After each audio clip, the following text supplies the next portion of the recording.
वर्णन किया।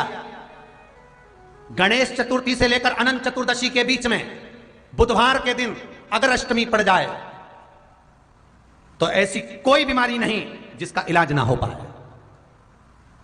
कुछ ना करिए, हरा मूंग की कटोरी भर लो। मूंग जानते हो, हरे मूंग, मूंग की दाल होती है ना जो, हरा मूंग, आखा मूंग हरा की कटोरी भरो, उस पर गुड़ की एक थोड़ी, गुड़ की बट्टी, गुड़ की एक बाटी उस पर रखो, 5 बेलपत्र रख लो। और जिस व्यक्ति को बहुत भारी बीमारी है, कैंसर जैसा रोग भी है, किडनी लीवर जो भी उसके खराब हो रहे हैं, कोई तकलीफ है, ऐसा लग रहा है कि बहुत सांस चल रही है, कहीं बहुत तकलीफ हो रही है, बस वो कटोरी में मूंग लेकर उसमें गुड़ की खोड़ी रखकर 5 बेलपत्र रखकर, जिसको बहुत बीमारी हो, दमा, श्वास, किडनी आदि का आदि बहुत बीमारी हो, 21 बार शरीर पर से उतार कर महाराज सीधे हाथ में रखकर नाम गोत्र खुद का बोलकर और भगवान से गणेश जी से विनती कर कर अष्टमी तिथि के दिन, बुधवार के दिन जो भी आ रही है, बहुत समय के बाद पड़ रही है, उस दिन उस कटोरी नहीं लेना, पुरानी कटोरी नहीं लेना, कोई कटोरी घर में नहीं हो, नई कटोरी, और उसको गणेश जी के मंदिर में पहुंचा दीजिए। गणेश जी के मंदिर में पहुंचाएं, गणेश जी के मंदिर में पंडित जी भी बैठे रहें, हाथ में मत देना उस कटोरी को, भले दरवाजे पर चौखट पर गणेश जी के राइट हैंड की ओर, आपका उल्टा हाथ होगा, गणेश जी का सीधा हाथ होगा, तो गणेश जी का जो राइट हैंड हो दर्शन करते समय सीधा हाथ इधर आएगा, उस हाथ के वहीं पर, अर्थात जमीन पे ही रख देना, पर रखना भूमि पर ही। महाराज कैसी भी बीमारी होगी, अगर चलने में भी तकलीफ हो रही होगी तो अष्टमी को कर कर देखना, 11 या 12 तक आपको अंतर मालूम पड़ जाएगा। ये अष्टमी कोई साधारण नहीं आ रही, बुधवार को भगवान के पूर्ण सुख देने वाले, आनंद देने। गणेश पुराण में आता है कि शमी वृक्ष की पत्ती को जब कोई नारी, पुरुष, बच्चा, बूढ़ा, जवान उस शमी के पत्ते को बेलपत्र के साथ लेकर जब शिवालय तक जाता है, जितनी देर तक वो शमी का पत्ता उसके हाथ में रहता है, जितनी देर तक शमी का पत्र उसके घर में रहता है, जितनी देर तक शमी का पत्र उसके स्पर्श में रहता है, उतने उतने शरीर के रोग, दुख, ताप काट देता है और उसे अलग से बल प्रदान कर देता है। शमी पत्र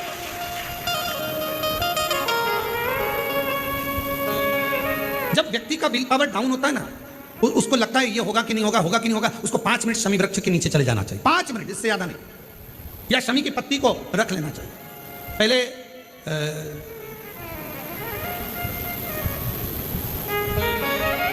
कोई स्थान का ध्यान नहीं आ रहा है स्मरण में, पहले एक नियम चलता था, आप लोगों के जिंदगी में भी, आपका भी बुढ़ापा आया होगा, आप भी युवान अवस्था में आए होंगे, कभी तो स्कूल गए होंगे, कभी तो पढ़ने गए होंगे। सबसे पहले अगर हमारे विद्याध्ययन को निकालेंगे तो हमारे यहाँ एक नियम चलता था कि शमी की पत्ती को किताब के अंदर उसको विद्या के रूप में रख लिया जाता था। बाद में ये नई नई डिजाइन की पत्ती आ गई तो विद्या का पेड़ पैदा कर दिया इनने। अब वो विद्या का पेड़ पैदा कर दिया तो विद्या को रखने लगे। विद्या की पत्ती को लोग शमी की पत्ती समझने लगे क्योंकि उसमें भी ऐसी पत्तियां निकली रहती है और शमी की पत्ती भी ऐसी ऐसी निकली रहती है। तो पहले नियम था कि किताब के अंदर शमी की पत्ती को रख लेते थे और कहते थे इसमें विद्या है, इसमें विद्या है। विद्या का मतलब क्या? उसको बल मिलता था, एनर्जी मिलती थी। एग्जाम में बैठता, कॉम्पिटिशन एग्जाम में बैठता, जब वो कोई इंटरव्यू देने के लिए बैठता या टेस्ट देने के लिए बच्चा बैठता तो वह खुश होता था, मेरी किताब में शमी, मेरे किताब में विद्या रखी है। विद्या से मतलब आज के जमाने में लोग विद्या का पेड़ की पत्ती रख लेते, पर रखते क्या थे? जम के बोलो, शमी की पत्ती रखी क्या जाती थी? शमी की पत्ती। और वो शमी की पत्ती क्या देती थी? उस बच्चे को बल देती थी, एनर्जी देती थी। डामाडोल नहीं होगा, टेंशन मत लेना, विल पावर कमजोर नहीं होगा। पत्ती रखी है शमी की, उसके नजदीक में शमी बल देती है। जो ये ऑनलाइन कथा चल रही है, ये शमी मंदार महापुराण की कथा चल रही है, शमी कथा। और बहुत सावधानी से इसका स्मरण करिएगा कि एक शमी के वृक्ष की पत्ती कितना बल दे, कितना बल। शायद आप लोगों में भी कोई ना कोई तो ऐसा होगा जिसने बचपन में विद्या की पत्ती रखी होगी। वो विद्या की पत्ती बाद में आई होगी, पहले थी वो शमी की पत्ती। कौन कौन ने रखी? जरा हमने तो रखी, हमने भी रखी। वो पत्ती तोड़ कर रख लेते थे, उसमें विद्या बढ़ेगी, विद्या बढ़ेगी। विद्या बढ़े मतलब बल बढ़ेगा, अपने अंदर एनर्जी आती, बल। अब उसको लोग आजकल विद्या की पत्ती अलग से आने लगी तो लोग उसको विद्या की पत्ती तोड़ने लगे, नहीं तो रखते थे वो शमी की। और मैंने तेरे ही भरोसे बाबा तेरे ही भरोसे हवा बिच उड़ती जावांगी बाबा डोल हटो भोले मैं तेरी शंभो मैं तेरी हवा बिच उड़ती जावांगी बाबा डोल हटो चढ़ी नामे जैसे शिव का द्वार बेलपत्र, यहाँ शास्त्र कहता है आंवले का वृक्ष, शमी का वृक्ष, पीपल का वृक्ष, बट वृक्ष ये हमको बल देता है। बल एक शमी का पुष्प और एक जल में मिला हुआ दूध, जल में मिला हुआ दूध और एक शमी का पुष्प। थोड़ा ध्यान देना कथा की ओर, बहुत भाव से श्रवण करिएगा।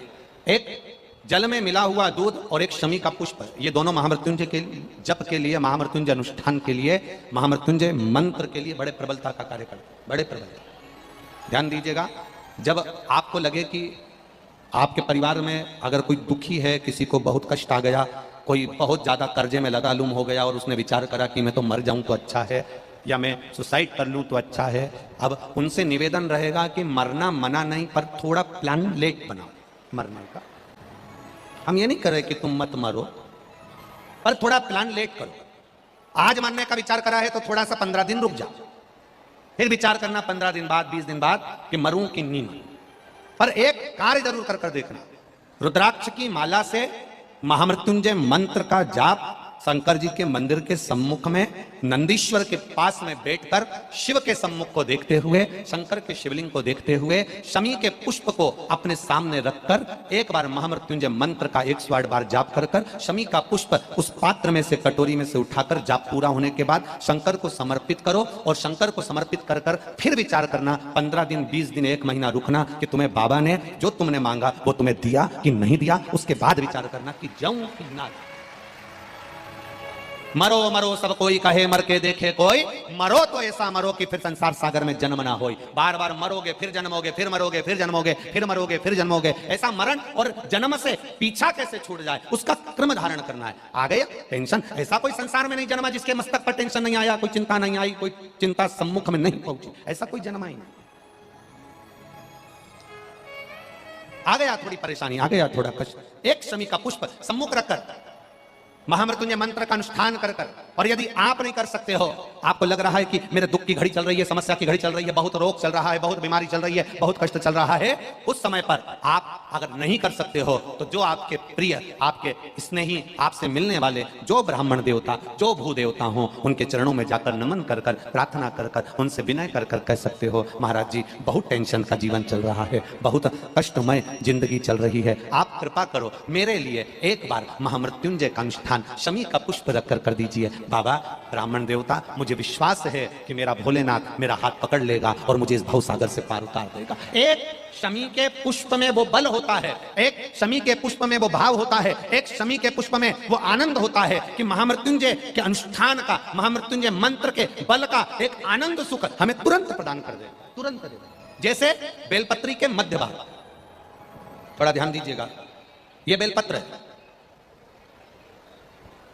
और इस बेलपत्र के 2 पत्ती और ये 3 पत्ती का जहां पर मिलन हुआ है, फिर अच्छे से देख लीजिए, बेलपत्र की 2 पत्तियां, ये 3 पत्तियों का जहां बीच में मिलन हुआ है, उस 3 पत्ती के मिलन की जगह पर, केवल मिलन वाले स्थान पर चंदन लगाकर अगर हम 108 बार महामृत्युंजय मंत्र का स्मरण कर देवाधिदेव महादेव को समर्पित करते हैं तो मनवांछित फल की कामना हमारी तुरंत पूर्ण हो जाती है। वो महामृत्युंजय मंत्र कभी प्रयास करना, बहुत ज्यादा टेंशन हो, डिप्रेशन में हो, ऐसा लग रहा है कि मेरा तो सिर फटे जा रहा है चिंता के कारण, शिव मंदिर में जाना, शंकर जी को 1 लोटा जल चढ़ाकर जो जल बहकर निकले उस जल में 3 उंगलियां भिंगाना और अपने मस्तक पर एकदम स्थिर होकर वो 3 उंगलियां अपने मस्तक पर तेजी से लगा लेना और दबा लेना और मंत्र का स्मरण भीतर के भीतर ओम नाद करिएगा।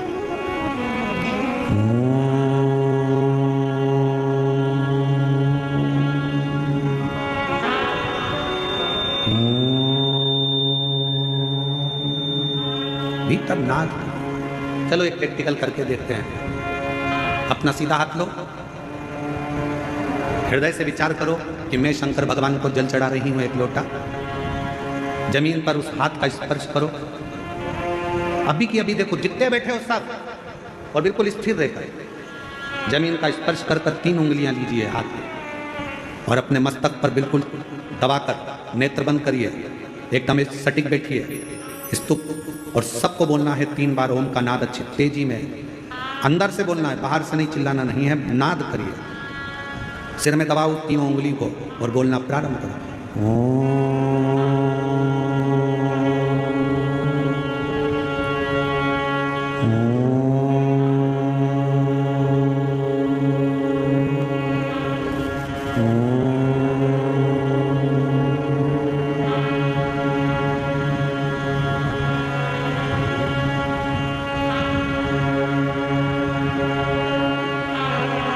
अब अपने हाथ को हटाओ और आंखों को धीरे धीरे खोलो। आपको ऐसा महसूस होगा कि ऐसा लग रहा है कि मैंने 12 ज्योतिर्लिंग यहीं दर्शन कर लिए। एक क्षण में शिव का सात्विकता, शिवोहम शिवोहम शिवोहम, शिव मेरे भीतर और मैं शिव के भीतर हूं, तो दर्शन भीतर शिव है, बाहर शिव है। सृष्टि में हर जहां डिप्रेशन आए, शिव को एक लोटा जल चढ़ाया, जल लिया और लगा लिया अपने सिर पर, 3 उंगलियां लगाकर बैठ गए। 2 क्षण के लिए 3 बार ओम का नाद करा, लंबे स्वर में, आंख नहीं खोलना, धीरे से जब उंगलियां पूरी हट जाए तब धीरे धीरे आंखों को खोलो। आपको ऐसा महसूस होगा शिवोहम शिवोहम शिवोहम शिवोहम, शंकर मेरे भीतर है, मैं शिव के भीतर हूँ, संसार में शिव, शिव में संसार है, और मेरे सारे तकलीफ, सारा दुख, सारा कष्ट मेरे शंकर का है। अब मैं जानती हूँ कि मेरा कष्ट शिव मिटा है।